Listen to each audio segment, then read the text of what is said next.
Ik breng altijd hele dansbare liedjes uit en dat is natuurlijk al heel veel voor de jeugd altijd. Mijn doelgroep ligt echt tussen de 16 en 26 jaar altijd.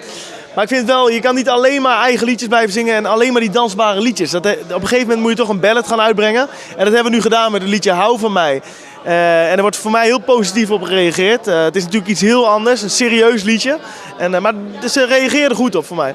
Je moet een keer een rustmoment hebben in je optreden. En dan zong ik altijd een liedje van iemand anders. En nu kan ik gewoon een eigen liedje zingen. En dat is dan nu Hou van mij. En je merkt gewoon, dat breekt even je optreden. Even een rustmoment en dan kunnen ze weer verder dansen. Als ik diep in mijn hart moet kijken, zing ik het liefst ballads. Maar ja, ik heb nu gewoon de stempel van de dansbare liedjes en de vrolijke liedjes. Maar diep in mijn hart zing ik het liefst mooie liedjes en gevoelige nummers. Daar kan ik het best mijn gevoel in kwijt.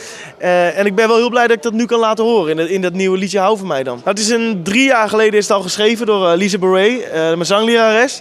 En die zei toen echt van waar wil je het over hebben en wat heb je allemaal meegemaakt. En daar wil ik eens een liedje over schrijven. En toen is deze hele tekst eruit gekomen. Maar toen was ik, misschien is het wel langer geleden dat geschreven werd. Toen was ik denk een jaar of 19 à 20.